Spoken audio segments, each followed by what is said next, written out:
오늘 말씀은 누가복음 19장 41절에서부터 44절 말씀이 되겠습니다. 가까이 오사 성을 보시고 우시며 이르시되 너도 오늘 평화에 관한 일을 알았더라면 좋을 뻔하였거니와 지금 내 눈에 숨겨졌도다. 날이 이를지라 내 원수들이 토툰을 쌓고 너를 둘러 사면으로 가두고 또 너와 및 그 가운데 있는 내 자식들을 땅에 메어치며 돌 하나도 돌 위에 남기지 아니하리니 이는 내가 보살핌 받는 나를 알지 못함을 인함이니라 하시니라. 아멘. 오늘 말씀의 제목은 예루살렘 성을 향한 예수님의 눈물이라는 제목으로 말씀을 나누도록 하겠습니다. 예수님은 왜 예루살렘 성을 바라보시면서 눈물을 흘리셨습니까? 성이 가까워 오니까 주님께서 그 성을 보시고 우셨다라고 기록하고 있습니다. 왜 눈물을 흘리셨느냐? 그리고 나서 또 하시는 말씀이 너도 오늘 평화에 관한 일을 알았더라면 좋을 뻔하였거니와 지금 내 눈에 숨겨졌도다 라고 말하고 있습니다. 우리는 오늘 이 말씀 속에서 예수님이 왜 예루살렘을 향해서 눈물을 흘리셨는가? 그 이유만을 파악하는 것이 아니라 예수님이 오늘 나를 보시면서 눈물을 흘리시지는 않으시는가 생각을 해보아야겠습니다. 오늘날의 교회를 바라보면서 예수님이 눈물을 흘리시지는 않으시는가? 그래서 오늘 이 예루살렘 성을 바라보고 눈물을 흘리신 예수님은 왜 눈물을 흘리셨을까? 오늘날의 교회를 향해서 같은 의미를 줄 수 있다고 생각하면서 우리가 이 말씀을 살펴보기를 원합니다. 첫 번째로 예수님께서는 예루살렘 성에서 그 백성들에게 당신이 받으실 그 거절에 대해서 눈물을 흘리셨다라고 봅니다. 왜냐하면 예루살렘에 지금 입성을 하시는 길이잖아요. 예루살렘에 입성을 하는 이유가 무엇입니까? 바로 십자가에 죽으시기 위해서 유월절 어린 양같이 자기 목숨을 그의 백성들을 위해서 내어놓기 위해서 예루살렘에 입성을 하시는 길이었습니다. 그러니 그 예루살렘 성을 바라보면서 첫 번째로 생각하실 것은 바로 그 백성들이 예수님을 거절한다는 것입니다. 그 예수님을 거절한다는 것이 베드로전서 2장에 기록이 되어져 있어요. 4절을 보면 사람에게는 버림바가 되었다라고 말하고 있습니다. 사람들에게 버림받았다. 그 이스라엘 사람들이 예수님을 버렸습니다. 예수님이 준 떡을 먹고 예수님이 고쳐주셔서 질병에서 나음을 입은 사람들, 수없이 예수님을 따라다닌 사람들이 예수님을 버렸습니다. 바리새인이나 서기관이나 그들만이 예수님을 십자가에 못 박으는 것이 아니라 모두가 외쳤습니다. 십자가에 못 박으소서, 못 박으소서. 그들은 예수님을 버렸어요. 물론 그들의 분노는 이해가 가는 것은 그들이 기대했다가 아무 힘없이 죽어가는 십자가를 친 예수님의 분노의 백성들도 있었겠지만 그들은 전부 바리새인이나 사두개인에게 미혹을 받아서 예수님을 십자가에 못 박으소서라고 외친 겁니다. 오늘날 우리가 교회를 다니면서 예수님을 믿는다고 하면서 실질적으로 예수님을 십자가에 다시 못 박는 행위를 너무나 많이 하고 있습니다. 왜냐하면 예수님을 만났고 예수님을 경험했고 성령을 경험했던 사람들이 죄에 다시 빠져서 미혹을 받고 하나님이 원하지 않는 길에 설 때는 예수님을 십자가에 다시 못 박는 것과 같다고 성경은 말해주고 있습니다. 그래서 예수님 앞에 버림받아졌습니다. 근데 베드로전서 우리가 2장을 4절로부터 보면은 사람들에게는 버림받아 되었지만 택하심을 입은 사람들에게는 보배로운 산돌이 되었다라고 말합니다. 여러분, 예수님은 여러분에게 어떤 분이십니까? 당연히 보배로운 산돌이 되셔야 되겠죠. 그래서 우리가 그에게 나아가서 우리도 산돌이 되어져서 예수님과 함께 하나가 되는 성전이 되어질 것을 말하고 있습니다. 또 그 7절 같은 베드로전서 2장 7절의 말씀에도 믿지 아니하는 자들에게는 건축자들이 버린 그 돌이 되었다라고 말하고 있어요. 건축자들, 누가 건축자들이에요? 이스라엘 사람들이 성전을 질 때 남은 자들이 건축자였습니다. 그렇죠? 남은 자들이 예루살렘을 건축하는 자들이었어요. 이 시대에 남은 그리스도인들이 바로 건축자들입니다. 그런데 그 건축자들이 예수님이 바로 그 성전됨을 인정하지 않고 그분을 버린 돌로 취급을 했지만, 믿는 자, 그에게 택함을 받아서 예수님을 주로 영접한 자들은 그 예수님이 우리의 건물을 짓는데 모퉁이 돌로 삼았다라고 말해주고 있습니다. 여러분, 우리는 하나님의 거실 성전으로 지어져 가고 있죠. 우리가 오늘 예배드리는 모임 속에서도 예수님이 우리들 가운데 십자가에 죽으시고 부활하신 그 복음이 모퉁이 돌이 되어져 있느냐라는 거예요.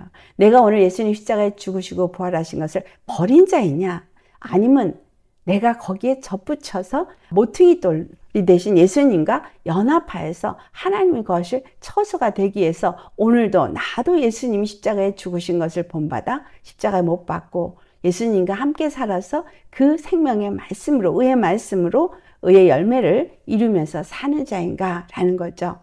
예수님이 예루살렘 성을 보고 눈물을 흘리신 첫 번째 이유는 그 백성들에게 거절을 받고 버림을 받게 된 것 때문에 눈물을 흘리십니다.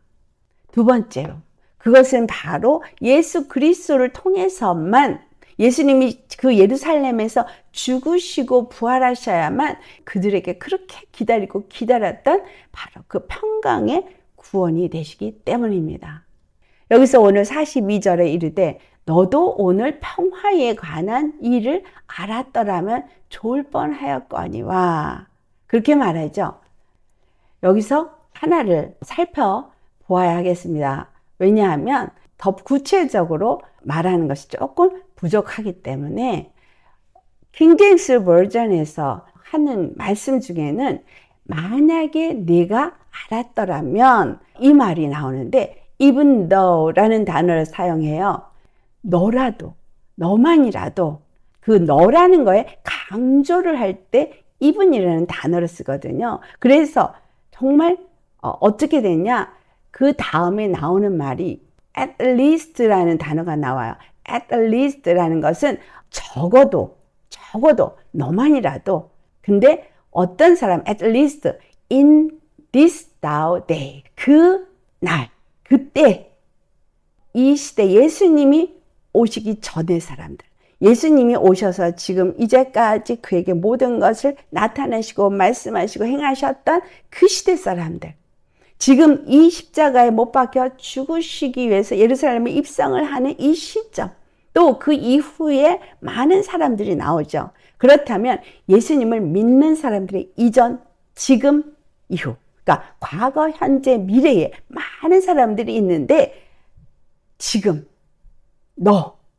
내가 지금 예루살렘에 입성하고 있는 것을, 이것을 보는 너, 예루살렘아, 네가 알았더라면 좋을 뻔하였도다, 이렇게 말합니다.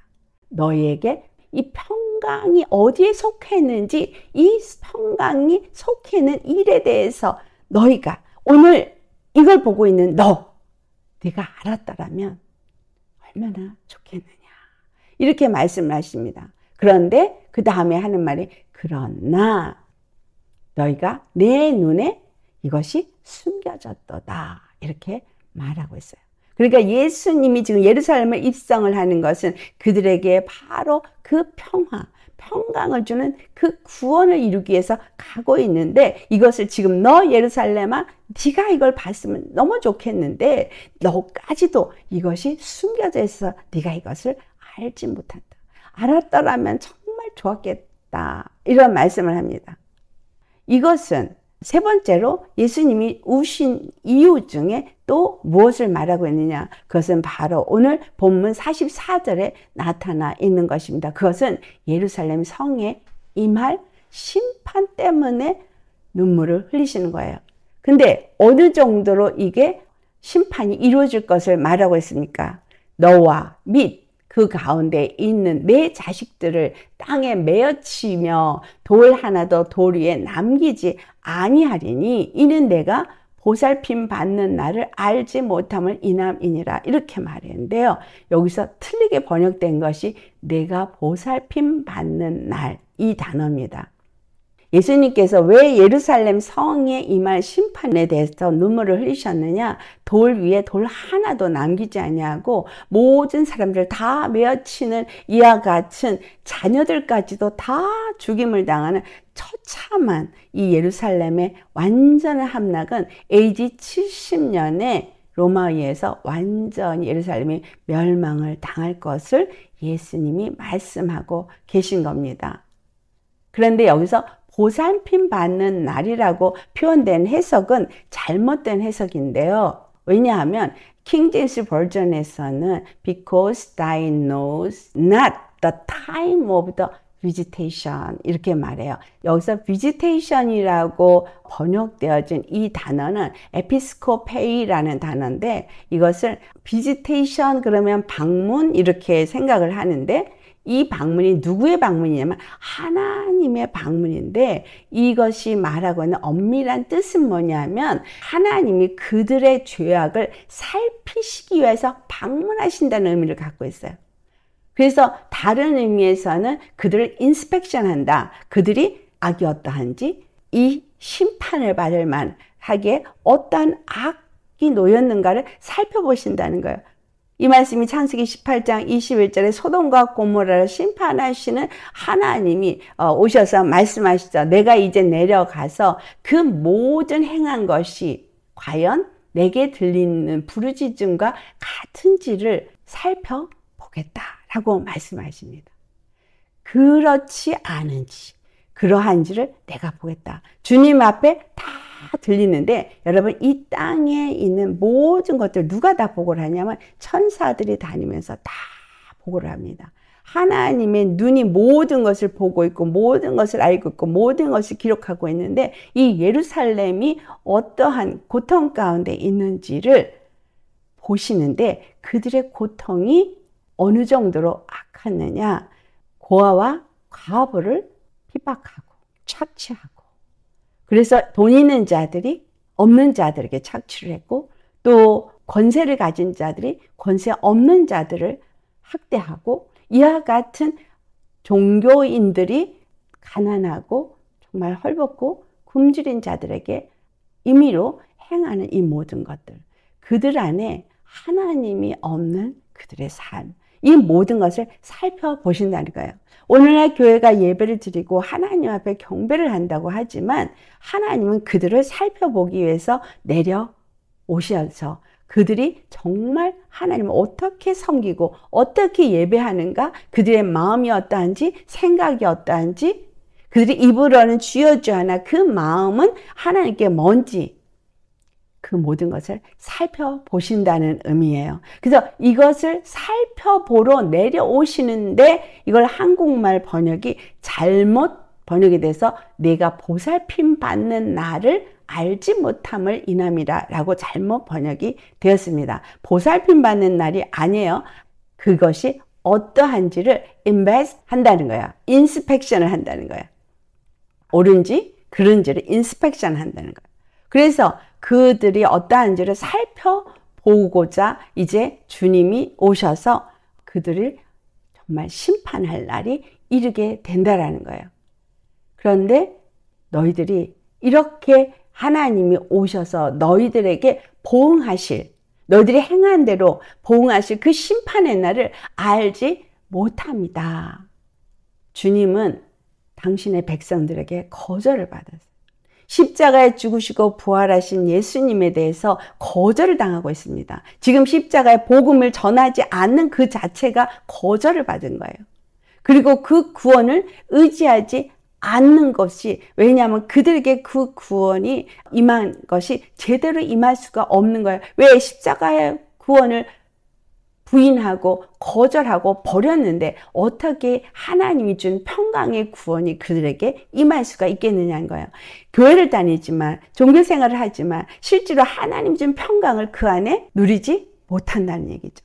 또한 그들에게 임할 심판을 그들이 알지 못하고 지금 회개하고 돌이키고 준비해야 되는데 그걸 하지 못한다는 얘기를 지금 하고 있는 겁니다. 그렇기 때문에 예수님이 예루살렘 성을 향해서 울고 계시고 있듯이 오늘날의 교회를 향해서 하나님이 울고 계십니다. 여러분, 더 이상 하나님은 이제 참지 아니하시고 이 땅에 진노를 내리십니다. 그렇기 때문에 우리가 이 땅 가운데서 지금 해야 될 것은 바로 하나님의 긍휼을 구하기를 외치고 회개하면서 주님 앞에 부르짖는 것이 정말 진정으로 예수님을 아는 사람들이 기도하는 자세입니다. 왜냐하면 하나님의 진노가 이미 내리기로 결정하셨거든요. 이 세상에 악이 관영하고 있고 더욱더 악은 온 세상을 덮고 있습니다. 그렇기 때문에 하나님의 진노가 이제 온 세상에 임하게 됩니다. 그때에 정말 우리가 구할 것은 바로 그 하나님의 진노 가운데 나에게 또는 내 식구에게, 내 교회에게, 내 나라에게 이러한 일이 일어나지 않도록 우리는 주님 앞에 간절히 구해야 한다는 겁니다. 근데 그들이 알지 못하니 준비하지 못한다는 거예요. 이사야서 6장 9절에 있는 말씀을 우리가 보면 바로 그 이스라엘이 어떻게 되었는가를 말하고 있죠. 듣기는 들어도 깨닫지 못하고 보기는 보아도 보지 못한다 그랬어요. 왜? 10절의 말씀이 이 백성의 마음이 둔해졌기 때문에, 완악해졌기 때문에 같은 말입니다.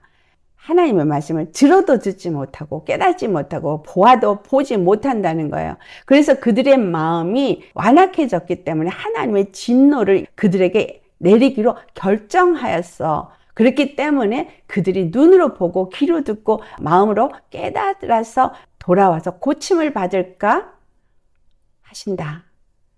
이미 심판하기로 작정되었기 때문에 하나님은 그들에게 더 이상의 긍휼이 없기 때문에 눈물을 흘리신 겁니다. 어느 때까지 그들의 마음이 완악해서 복음을 받아들이지 않을까라고 이것에 대해서 이사야 선지자가 질문을 합니다. 우리 한번 보시겠습니다. 이사야서 6장 11절로부터 13절까지 우리 찾아서 같이 봉독합니다. 왜냐하면 이 땅에 임할 진노가 어느 정도로 임할 것인지를 이사야 선지자를 통해서 우리에게 이미 말씀해 놓으셨기 때문입니다. 내가 이르되 주여 어느 때까지니까 하였더니 주께서 대답하시되 성읍들은 황폐하여 주민이 없으며 가옥들에는 사람이 없고 이 토지는 황폐하게 되며 여호와께서 사람들을 멀리 옮기셔서 이 땅 가운데에 황폐한 곳이 많을 때까지니라. 그 중에 10분의 1이 아직 남아 있을지라도 이것도 황폐하게 될 것이나 밤나무와 상수리나무가 배임을 당하여도 그 그루터기는 남아 있을 것 같이 거룩한 씨가 이 땅의 그루터기니라 하시니더라. 여러분, 하나님이 완전한 진멸은 하지 않으신다는 거예요. 정말 거기에 성읍이 무너지고 사람이 없고 나무가 다 태워지는 것 같을지라도, 황폐할 대로 황폐해진다 할지라도 그루터기는 남아있다는 거예요. 여러분, 이 땅에서 남은 자들이 누구겠어요? 바로 그루터기입니다. 이 환란에서 남은 자들이 나올 거예요. 그 남은 자들, 저와 여러분이 되시기를 바랍니다. 이 남은 자들은 무엇을 알게 되어져요? 바로 예수 그리스도를 통해서 예루살렘에게 주어질 이 평화에 대해서 아는 자입니다. 우리가 두 번째로 살펴볼 것이 예수 그리스도로 인하여 예루살렘에 주어진 그 평화, 그 평강에 대해서 살펴보기를 원합니다. 이것은 첫 번째, 예수 그리스도의 십자가의 죽으심으로 말미암아 우리의 죄값을 갚아 주셨기 때문에 임합니다. 그리고 율법을 완성하셨기 때문에 임하는 거예요. 이 말씀이 로마서 8장 1절로부터 4절까지의 말씀에 기록되어 있죠. 우리에게 하나님이 그리스도 예수 안에 있는 자에게는 결코 정죄함이 없나니 라고 말했어요. 예수 그리스도를 정말 믿고 그 예수님과 함께 십자가에 죽고 부활해서 믿음의 길, 의의 길을 살고자 하는 사람들, 그 사람들은 결코 정죄함이 없다는 것입니다. 그 말은 죄를 짓는데도 정죄함이 없다는 말이 아닙니다. 예수 그리스도 안에서 죄를 짓지 않기 때문에 이전에 행했던 모든 죄는 다 사함을 입었다는 말을 의미하고 있어요. 그렇기 때문에 2절의 말씀이 우리는 그리스도 예수 안에 있는 생명의 성령의 법 안에서 죄와 사망의 법으로부터 해방이 되었다고 말하죠. 예수 그리스도 안에 있는 생명의 성령의 법 안에 여러분 살고 계십니까? 이런 자들은 죄와 사망의 법의 노인자가 아니라는 거예요. 그 말씀이 3절로부터 이제 4절까지 우리 같이 봉독해 보겠습니다. 율법이 육신으로 말미암아 연약하여 할 수 없는 그것을 하나님은 하시나니 곧 죄를 말미암아 자기 아들을 죄 있는 육신의 모양으로 보내어 육신의 죄를 정하사 육신을 따르지 않고 그 영을 따라 행하는 우리에게 율법의 요구가 이루어지게 하려 하십니다. 어떤 사람을 위해서 율법의 요구가 이루어졌다고 합니까?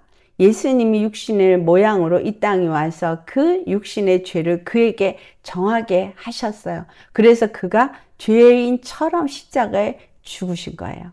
그 예루살렘에서 죄인처럼 십자가에 죽으심으로 우리에게 구원이 되셨고 그 평안의 복음이 되어지신 거죠.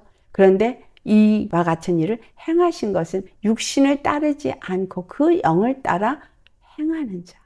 예수님의 죽으심을 본받아 나도 죽고 그 살아나심을 본받아 부활 생명으로 살아서 의의 길을 행하는 자들에게 주어진 말씀이라는 겁니다. 두 번째로 그렇게 예루살렘 성에 살고 있는 그 유대인들이 기다리고 기다렸다 메시아인 거예요. 예수님은 그 예수님이 그가 바로 평강의 구원을 주시고 하나님의 나라를 세우시고 왕이 되실 것이기 때문인 거예요.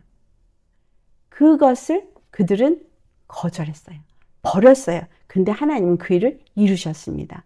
그 예루살렘 성에 있는 자 중에 받아들인 자가 있고 버린 자들이 있죠.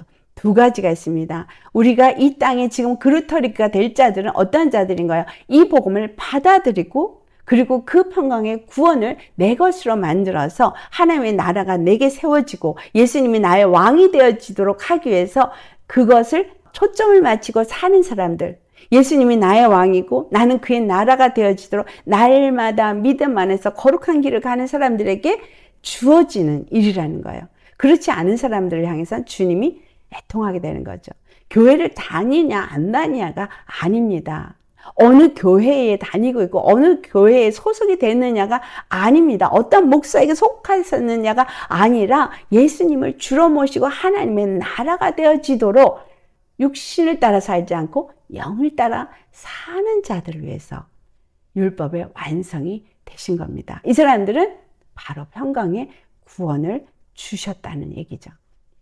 로마서 14장 17절에 우리가 하나님의 나라가 세워지는 것을 하나님의 나라는 먹는 것과 마시는 것이 아니라 오직 성령 안에 있는 의와 평강과 희락이라.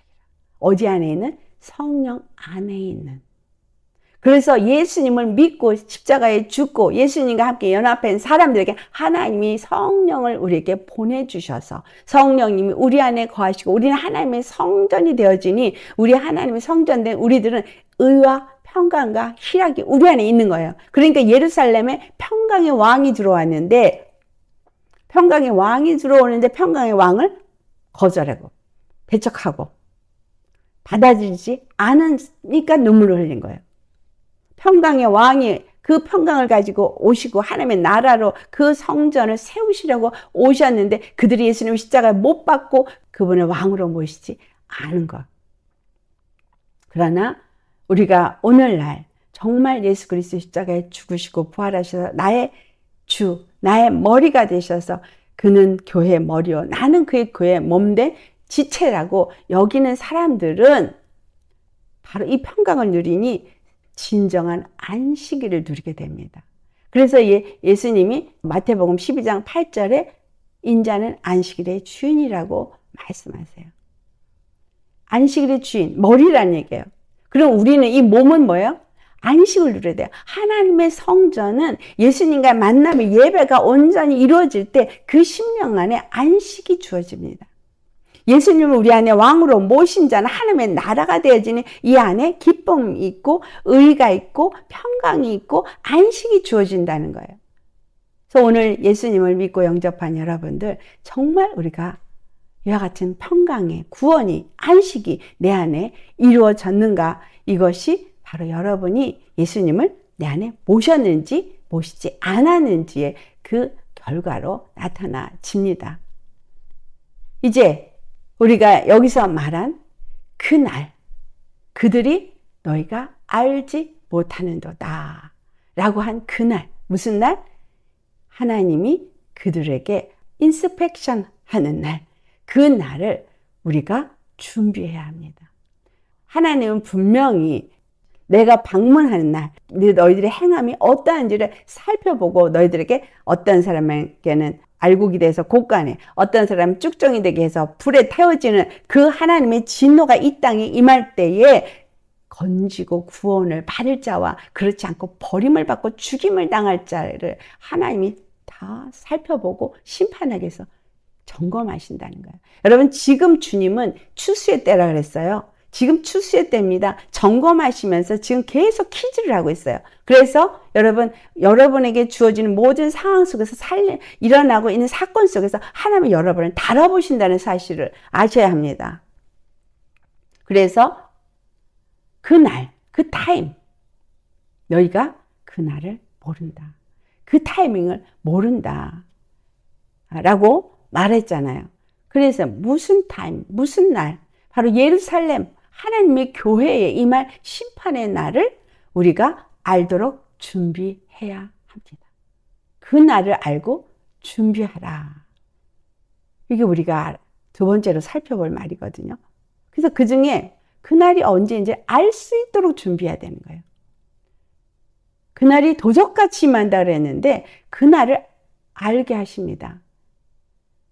지금 아무도 모르고 그날은 아들도 모르고 천사도 모르고 아버지만 안다 그랬는데 그날이 올 때가 되면 하나님께서 피할 길을 준비해 주시고 피하게 하시는데, 그러면 그 날을 알게, 임박했을 때 알고 피할 수 있게 해주실 수 있다는 거예요. 그러면 그 날짜, 그 피해야 될 그 순간, 그것을 임박한 그 때를 알려면 어떻게 돼요? 그만큼 영적으로 깨어 있어야 되죠.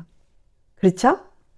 이 심판의 날이 언제 임하는지, 지금 내가 있는 이곳에 언제 임하는지 이걸 알 수 있도록 우리가 준비하려면 뭘 준비해야 되는 거예요? 영적으로 준비해야 되는 거예요.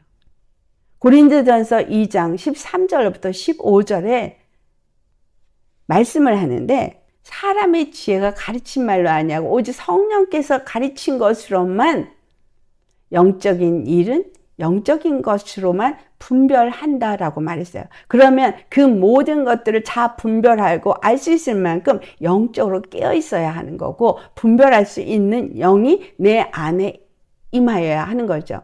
육에 속한 자들은 아무것도 알 수가 없어요. 하나님의 성령의 일을 알 수가 없고 그것을 받아들이지도 않습니다. 예수님은 그러니까 예루살렘에서 거절을 받으신 거예요. 하지만 15절에 말한 것처럼 성령의 사람은 모든 것을 다 판단하나 아무에게도 판단을 받지 않아요. 모든 것을 다 분별한다는 거예요. 잘 분별하고 판단하기 때문에 바른 길을 가는 거예요. 선택해야 될 길이 무엇이고 선택하지 않아야 될 길이 무엇이고, 가야 할 길이 무엇이고 가지 말아야 할 길이 무엇이고, 서야 할 곳이 어디고 서지 말아야 할 곳이 어디고, 해야 할 말과 하지 말아야 할 이 모든 걸 안다는 거예요. 어떤 사람이? 성령의 사람이. 그러니까 우리가 하나님의 심판이 임하는 그때를 알려면 우리는 반드시 영적으로 분별될 수 있을 시대를 분별할 수 있어야 합니다. 마태복음 16장 3절을 보면 예수님께서 그런 얘기를 하시죠. 너희가 아침에 하늘이 붉으면 날씨가 흐릴 것이고 또 날이 굳어질 거라고 너희가 알지 않니? 날씨가 실제로 어떻게 되는지를 분별하면서 너희가 어찌 시대를 분별하지 못하느냐. 이 시대에 일어나고 있는 표적을 어찌 분별할 수 없느냐. 여러분, 우리 지금 이 시대에 일어나고 있는 일들을 보면서 우리는 분별할 수 있어야 합니다. 영적으로 깨어있지 않은 자들은 영의 말을 하면 못 알아들어요. 영적인 일을 말하면 무슨 말을 하는지 하나도 못 알아듣습니다. 여러분은 그래도 영적인 걸 계속해서 들어왔고 그렇기 때문에 조금은 알 수 있겠지만 아직은 멀었어요. 영적으로 하나님의 음성을 듣고 하나님의 교제가 있고 바로바로 주님이 나에게 말씀한 걸 들을 만큼 영적으로 깨어 있어야 합니다. 그래서 첫째는 시대를 분별할 수 있어야 되고 두 번째는 영적으로 깨어 있어가지고 기도와 말씀으로 무장해야 합니다. 이렇게 주님의 심판이 임하는 그거를 분별할 정도로 되려면 내 영은 늘 깨어 있어야 돼요. 이 깨어 있는 것을 에베소 6장 11절로부터 말하죠. 마귀의 계획 관계를 능히 대적하기 위하여 하나님의 전신갑주를 입으라고 말합니다. 근데 이 하나님의 전신갑주는 무엇과의 싸움 때문에 입으라 그러냐? 12절 말씀. 우리 찾아보세요. 에베소 6장 12절 말씀. 우리의 씨름은 혈과 육을 상대하는 것이 아니요 통치자들과 권세들과 이 어둠의 세상 주관자들과 하늘에 있는 악의 영들을 상대함이라. 그러므로 하나님의 전신갑주를 취하라. 이는 악한 날에 너희가 능히 대적하고 모든 일을 행한 후에 서기 위함이라.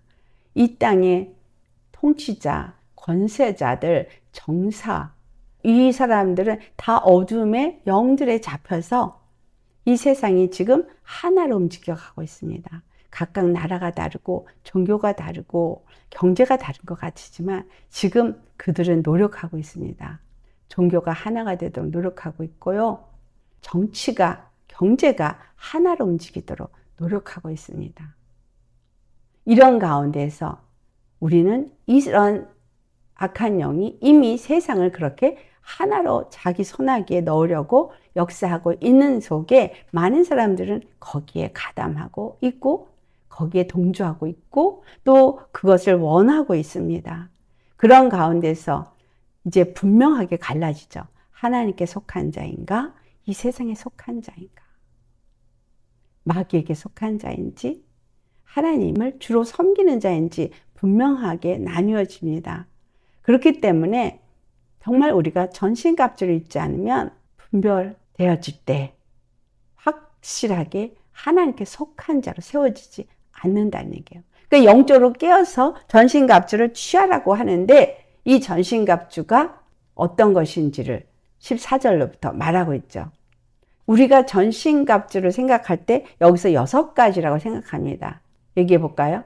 우리 여기서 말한 것처럼 진리의 허리를 띠고 의의 그 호신경으로 흉배를 붙이고 또 평안의 복음을 준비하는 신을 신고 모든 것 위에 믿음의 방패를 가지고 능히 악한 자들의 모든 불화살을 소멸하고 구원의 투구와 성령의 검 곧 하나님의 말씀을 가지라. 그런데 이것이 다가 아니라 바로 중요한 것이 18절 말씀이에요. 같이 봉독합니다. 모든 기도와 간구를 하되 항상 성령 안에서 기도하고 이를 위하여 깨어 구하기를 항상 힘쓰며 여러 성도를 위하여 구하라. 우리 마지막 때에 분명하게 알곡과 쭉정이가 가는 일이 일어나고 있고요. 하나님의 나라에 속한 자와 하나님이 준비한 그루터기가 되어져서 다 진멸해도 끝까지 살아남아서 그루터기가 되어진 자들이 있을 겁니다. 이 사람들을 3분의 1이라고 표현하고 있어요. 그리고 이 사람들이 복음을 전해서 많은 사람들을 이제 예수님께로 인도하게 될 것인데 이들이 누구예요? 성도인 거예요. 그러니까 준비되어지는 자에게 이 전신갑주를 입는 것 중에 7번째 굉장히 중요한 것이 바로 이 18절입니다. 모든 기도와 간구로 해야 되는데 항상 성령 안에서 해야 된다는 거예요. 성령 안에서 늘 기도하고 그리고 성령 안에서 이 전신갑주를 내가 늘 입기 위해서 영적으로 깨어 있어서 구하는 자가 되어야 되는 거예요. 기도라는 것이 항상 기도하고 깨어서 기도하고 쉬지 않고 기도하되 성령 안에서 기도해야 된다는 걸 말하고 있고, 그냥 기도 정도가 아니라 간구하라고 되어져 있다는 거죠. 이거에 여러분 힘써야 합니다. 그렇지 않으면 모릅니다. 세상에 뱀이 그 입에서 물을 강같이 토해내서 휩쓸려 가고 있거든요. 어떤 사상이, 어떤 흐름이, 문화의 흐름이 휩쓸려 갈 때 그냥 같이 휩쓸려 가는 순간에 내가 휩쓸려 가는지 거기에 속해져서 지금 타락으로 가고 있는지 모르고 빠진다는 거예요. 영적으로 깨어있는 자여야 거기서 구별되어져서 굳건하게 비가 오고 바람이 오고 창수가 나도 흔들리지 않죠. 이런 사람은 바로 예수 그리스도의 영성을 가진 사람이에요. 우리는 예수 그리스도의 영성을 말씀 속에서 매일매일 배워가야 합니다. 그래서 예수님이 십자가의 길을 가신 그 예수님이 어떤 분인가를 우리가 배워서 나도 그 길을 가야 하거든요. 에베소서 4장 15절에서 16절 말씀 우리 같이 찾아서 보겠습니다. 오직 사랑 안에서 참된 것을 하여 범사에 그에게까지 자라지라. 그는 머리니 곧 그리스도라. 그에게서 온몸이 각 마디를 통하여 도움을 받음으로 연결되고 결합되어 각 지체의 분량대로 역사하여 그 몸을 자라게 하며 사랑 안에서 스스로 세우느니라. 예수님과 접목이 돼서 하나가 되어지는 것, 또 그리스도의 지체들이 그의 몸으로서 하나가 되어지는 것, 이거 다 누가 하기 위해서 오셨어요?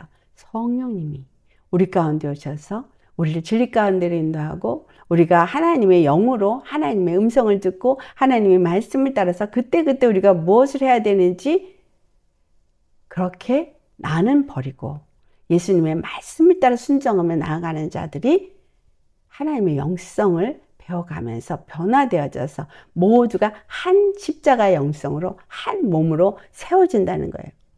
그렇기 때문에 에베소서 4장 22절에서부터 24절에 하는 말씀 같이 봉독합니다. 너희는 유혹의 욕심을 따라 썩어져가는 구습을 따르는 옛사람을 벗어버리고 오직 너희의 심령이 새롭게 되어 하나님을 따라 의와 진리의 거룩함으로 지으심을 받은 새 사람을 입으라. 이 새 사람을 입어가는 것을 사도 바울이 데살로니가 전서 5장 23절에 평강의 하나님이 친히 너희를 온전히 거룩하게 하시고 또 너희의 온 영과 혼과 몸이 우리 주 예수 그리스도께 강림하실 때에 흠없게 보존되기를 원하노라. 영혼 몸이 흠없이 거룩하게 온전하게 세워지는 일을 성령께서 우리 안에서 행하신다는 거예요. 그래서 우리가 하나님의 영으로 인도받고 하나님의 심판의 날이 임하는 그것을 영적으로 깨어서 알 수 있을 만큼 자라나야 되는 거예요. 그리고 두 번째가 바로 심판의 날, 이것이 예수님의 재림의 날이죠. 이 재림의 날을 준비해야 합니다. 이 재림의 날을 준비해야 되는 것은 하나님께서 마태복음 25장 32절에서 33절에 말씀한 것처럼 모든 민족을 그 앞에 모으고 각각 구분해서 양과 염소를 가르신다고 말했기 때문인 거예요. 양은 오른편에, 염소는 왼편으로 나누실 것이기 때문에 우리는 그 하나님의 심판과 예수 재림은 동시에 일어나는 거예요. 예수님이 공중에 재림하시고 이 땅에 심판이 이루어지고 이 땅에 있는 사람들은 공중으로 올라가서 예수님을 만나는데, 믿고 죽은 자들이 먼저 올라가고 그 다음에 살아남은 자들이 휴거해서 올라가서 공중에서 예수님을 만나게 됩니다. 이 땅에는 심판이 이루어지는데 이 심판이 이루어지는 이때를 위해서 우리가 무엇을 준비해야 하느냐, 몇 가지를 살펴볼 텐데요. 첫 번째는 마음을 완악하게 하여서 믿음에서 떨어지지 않도록 주의하라고 말합니다. 자, 히브리서 찾아보시겠습니다.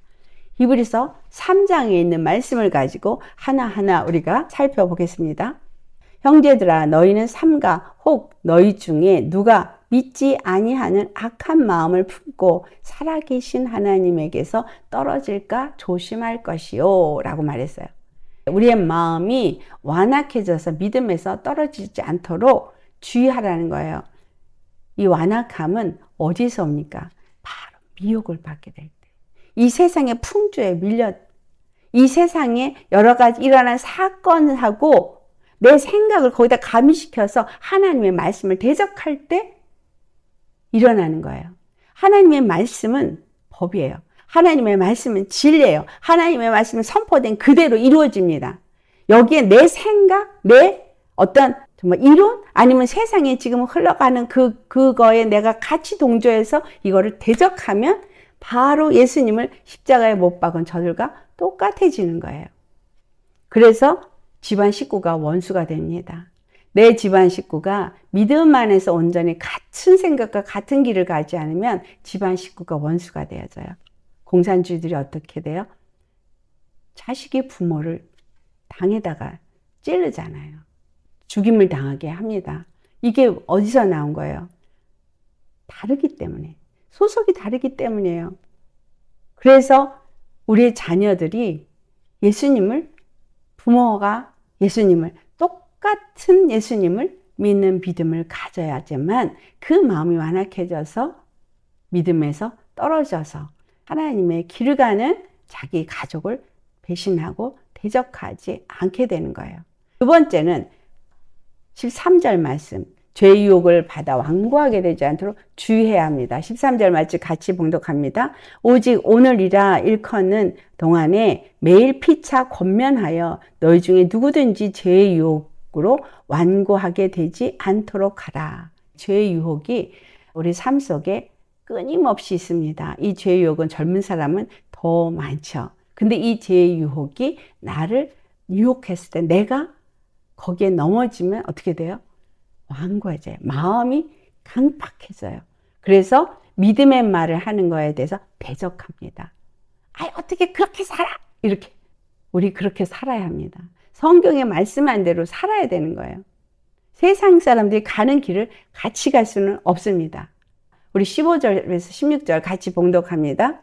성경에 일렀을 때 오직 너희가 그의 음성을 듣거든 경노하시게 하던 것 같이 너희 마음을 완고하게 하지 말라 했으나 듣고 경노하시게 하던 자가 누구냐? 모세를 따라 애굽에서 나온 모든 사람이 아니냐. 히브리서 3장을 볼 겁니다. 여기서도 진리를 아는 지식을 받은 후에 죄를 지은 사람들이 나오게 되는 걸 기록하고 있는데요. 그들에겐 절대 다시 속죄하는 제사가 없다고 말해요. 그들에게는 무서운 마음으로 심판을 기다리는 것밖에는 없습니다. 맹렬한 불만이 기다리고 있습니다. 내가 예수님을 믿고 난 다음에 마음이 완악해서 예수님을 대적할 수 있기 때문인 거예요. 죄의 유혹. 작은 거 하나도 용납하지 마세요. 아주 야금야금 하나씩 들어오기 때문에 철저하게 죄의 유혹을 잘라내는 훈련을 우리가 하는 것이 곧 예수님의 재림을 준비하는 거예요. 하나님의 심판을 준비하는 겁니다. 세 번째, 히브리서 3장 14절 말씀 같이 봉독합니다. 우리가 시작할 때 확신한 것을 끝까지 견고히 잡고 있으면 그리스도와 함께 참여하는 자가 되리라. 여러분, 예수님이 십자가의 복음을 영접한 그 순간부터 믿음의 확실한 것을 잡은 그날부터 끝까지 견고하게 붙잡으라는 거예요. 내가 예수님이 십자가에 죽으시고 부활한 것처럼 내가 그러한 삶을 살아야지만 된다라는 것을 받았다면, 그것에 대해서 확신이 있다면 끝까지, 언제까지, 예수님 재림하실 때까지 어떤 일이 있더라도 흔들리지 않도록 견고한 믿음으로 우리가 세워져야 한다는 것을 말하고 있습니다. 십자가 견고하게 붙잡으셔야 합니다. 아멘. 그 다음에 히브리서 3장 18절과 19절 말씀 같이 봉독합니다. 또 하나님이 누구에게 맹세하사 그의 안식에 들어오지 못하리라 하셨느냐? 곧 순종하지 아니하던 자들에게가 아니냐. 19절 이로 보건대 그들이 믿지 아니함으로 능히 들어가지 못한 것이라. 아멘. 여러분, 하나님의 약속을, 말씀을 우리가 다 받았다면 그 말씀을 믿고 순종하면서 끝까지 가야 합니다.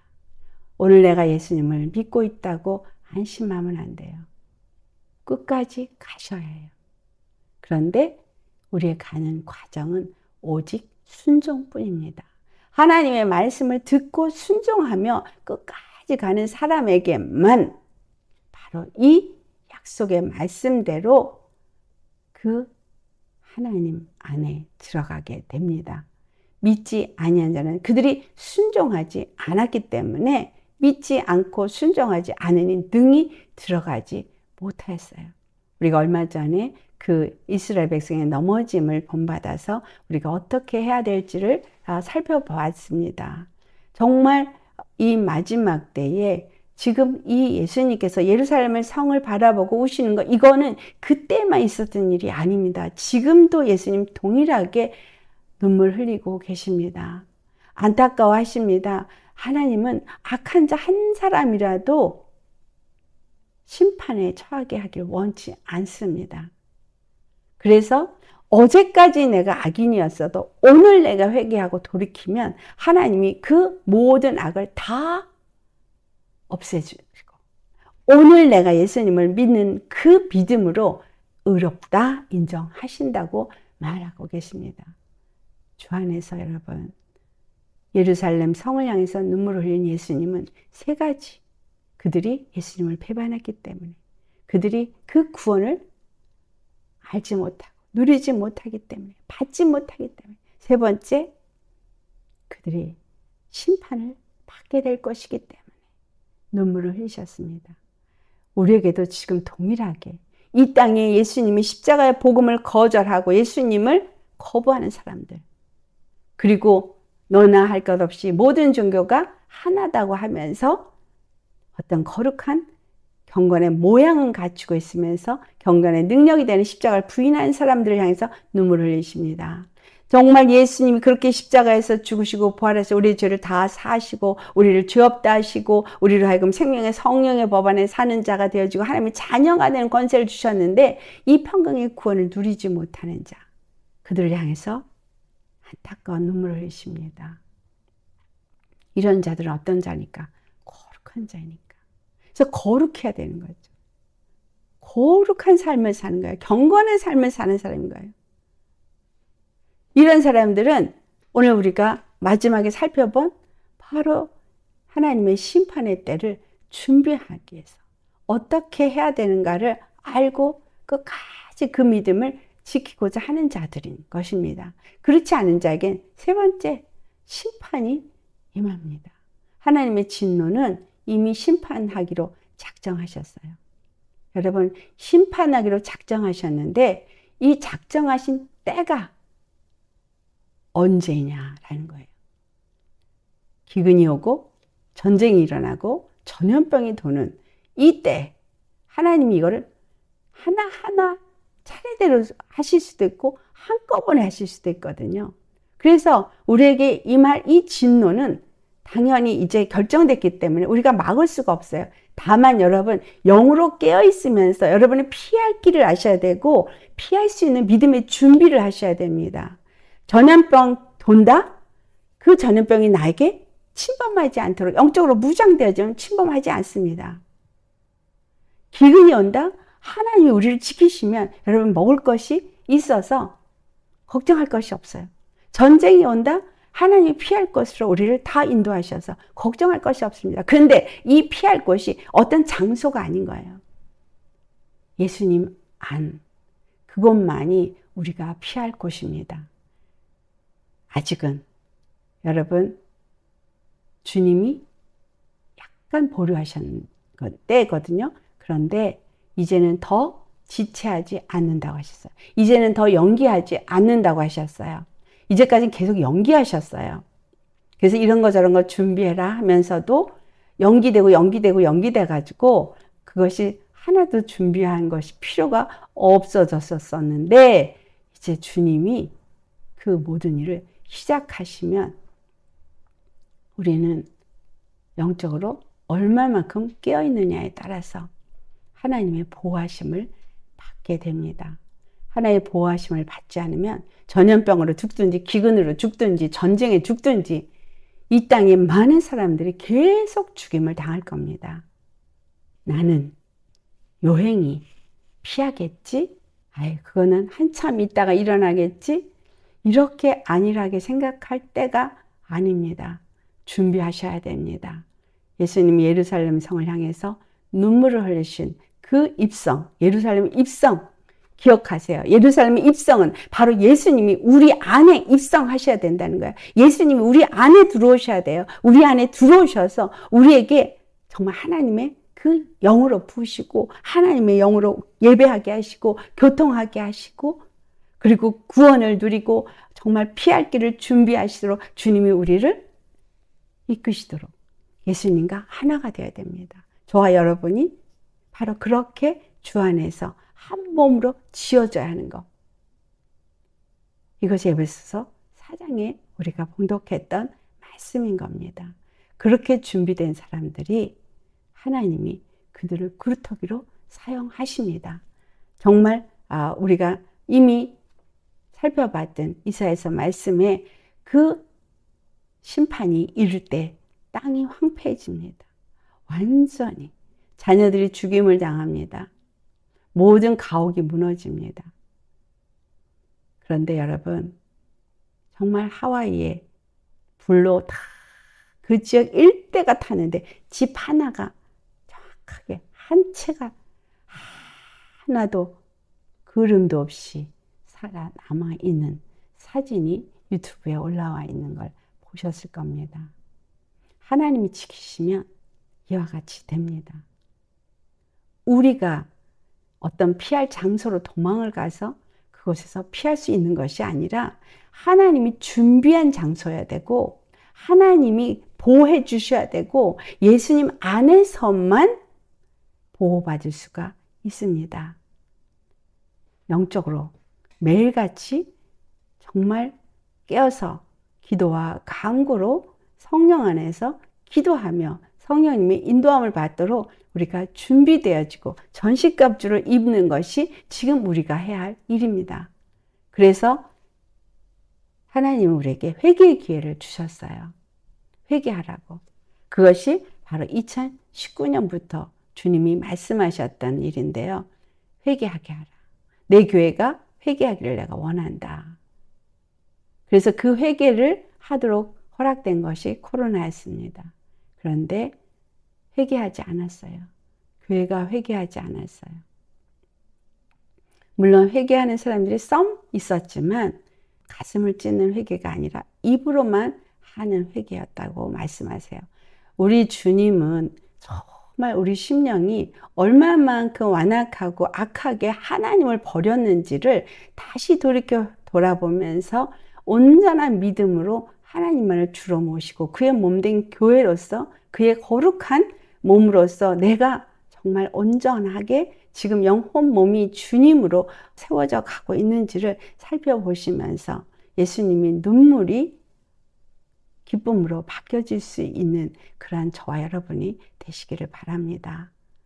준비하셔야 합니다. 분명히 이 땅에 심판이 임할 것이고 그 심판이 임할 때 이 땅에 여러 가지 일들이 있을 거예요.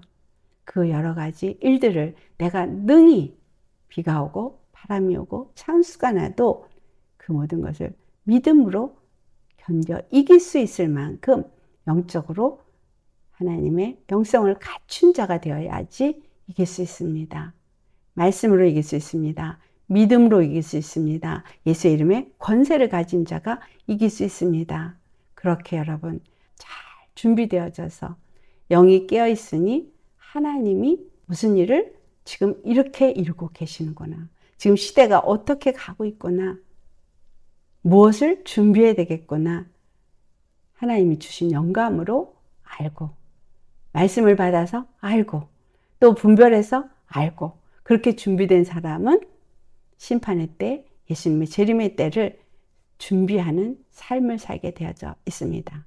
우리 모두 예루살렘을 향해서 그 예루살렘 성을 향해 눈물을 흘리신 예수님의 그 눈물, 그 우신 사건이 오늘날 이 땅 가운데 이루어질 것을 우리가 아는 자로서 잘 우리 자신을 돌아보고 준비되어지시기를 예수님으로 축원합니다. 그래서 교회가 반드시 하나 되어야 합니다. 하나가 되지 않는 교회에 하나님의 늦은 빛 성령 임하지 않습니다. 나 한 사람에게 임하는 게 아니라 하나님은 공동체에게 임하기를 원하셔요. 그래서 전심으로 여러분 바로 그 에베소 6장 18절의 말씀이 전시갑 중 있는 것 중에 가장 중요한 부분이죠. 그렇게 하면서 전신갑주를 입으라는 건데 그건 딱 빼고 6가지만 충실하게 알고 있었죠. 그런데 18절 말씀이 아주 중요합니다.